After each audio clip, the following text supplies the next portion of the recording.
गणानंद जी का अगला पद है। निस धोस खरी उर मांझ अरे छवि रंग भरी मुरी चाहनी की, तकी मोरनी त्यों चक ढोर रहे ढरिग्यो ही ढोरनी बाहिनी की। चट दे कटी पे बड़ी प्राण गए गति सोमति में अवगाहिन की। धन आनंद जान लखी जब ते जब लागे ही मोही कराहिन की। प्रस्तुत कवि घनानंद द्वारा रचित सुजान प्रेम से संबंधित है।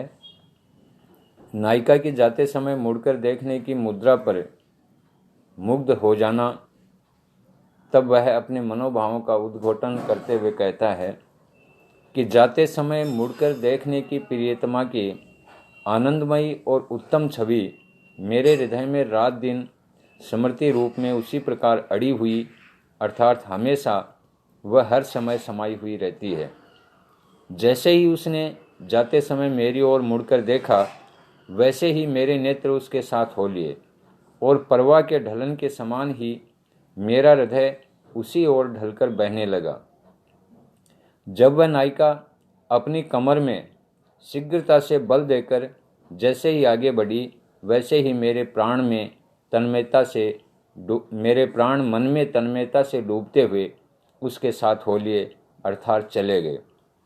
कवि घनानंद कहते हैं कि जब से मैंने घना आनंद देने वाली प्रियतमा सुजान को देखा है, तब से मुझे कराहने की रट लग गई है।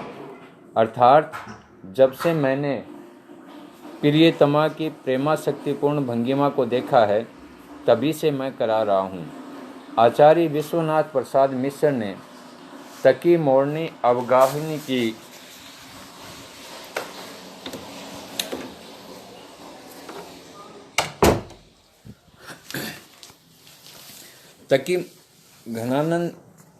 आचार्य विश्वनाथ प्रसाद मिश्र ने तकी मोरनी अवगाहिनी की का अर्थ ये किया है कि जैसे ही उनके मुड़कर देखने की छटा हृदय में आई, वैसे ही देखकर जब वे मुड़े तो उनके नेत्र उसके पीछे चले गए।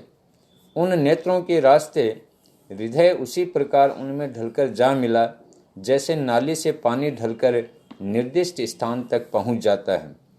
मन में डूबने, कमर को फुर्ती से घुमाकर कूदने की जो मुद्रा है, की मुद्रा से प्राण निकल गए। आचार्य रामचंद्र शुक्ल ने लिखा है कि एक बार नायक ने नायिका की ओर मुड़कर देखा, फिर देखकर मुड़ गए और अपना रास्ता पकड़ा।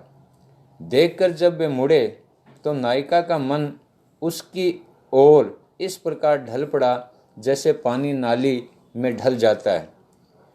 कटी में बल देकर प्यारे नायिका के मन में डूबने से ढब निकल गए। प्रस्तुत कवित्व में नायिका का वर्णन किया गया है। जान लखी से ये स्पष्ट हो जाता है। नायक की आसक्ति एवं विवशता का सुंदर वर्णन इस कवित्व में कवि घनानंद ने किया है। मुहावरों का प्रयोग भी उचित है। अनुप्रास अलंकार इसमें प्रयुक्त हुआ है। अंतर उदेग दाह आँखनी प्रवाह आंसू, देखी अटपटी चा भीजने दहनी है। सोईबो न जागिबो हूँ, हंसीबो न रोईबो हूँ, खोय खोय आप ही में चटिक लहिनी है। जान प्यारे प्राणनी बसत पे आनंद घन, बिरह विषम दशा मूकलो कहनी है। जीवन मरण जीव मीच बिना बन्यो आए, हाथ कौन विधि रचि नेह की रहनी है। प्रस्तुत कवि घनानंद द्वारा रचित है। इसमें कवि ने विरह की विचित्र दशा एवं अनोखी स्थिति का अनुभूतिमय चित्रण किया है।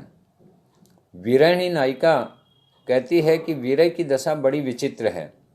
इस दशा में हृदय में उद्वेग की जलन होती है तो आंखों से आंसुओं का प्रवाह निरंतर झरता रहता है। निश्चय ही प्रेम में जलने और भीगने की विचित्र स्थिति का साक्षात्कार हो रहा है।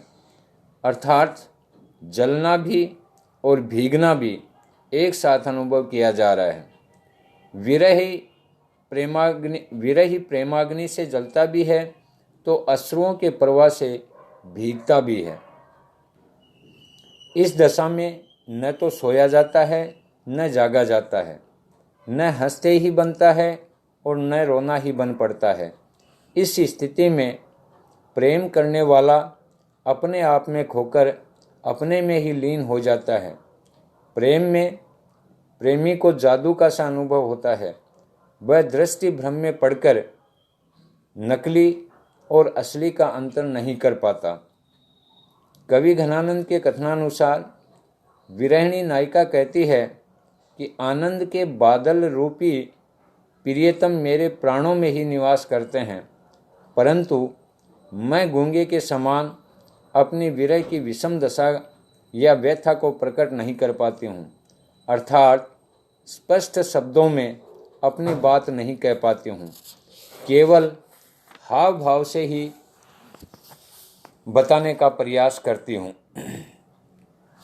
इस कारण मैंने विरह व्यथा का जितना अनुभव किया है उतना कह पाने में असमर्थ हूँ।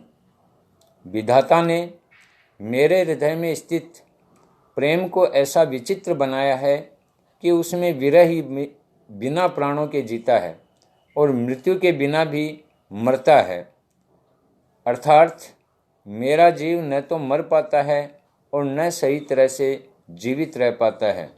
इस प्रकार विरह व्यथा से ग्रस्त प्रेमी का जीवन अनेक अंतर्विरोधों से ग्रस्त रहता है। कबीरदास जी ने भी विरह की इस विषम दशा को इस प्रकार चित्रित किया है। अखत कहानी प्रेम की मुखसू कही न जाए, गूंगे केरा सुपंजों सुमरी सुमरी पछताए। विरह व्यथा की तीव्रता की सशक्त व्यंजना कवि घनानंद ने अपने इस कवित्व में की है प्रस्तुत। कवित्व में अनुप्रास, पुनरुक्ति प्रकाश, विरोधाभास अलंकारों का प्रयोग हुआ है। विप्रलंब श्रृंगार रस इस कवित्व में है।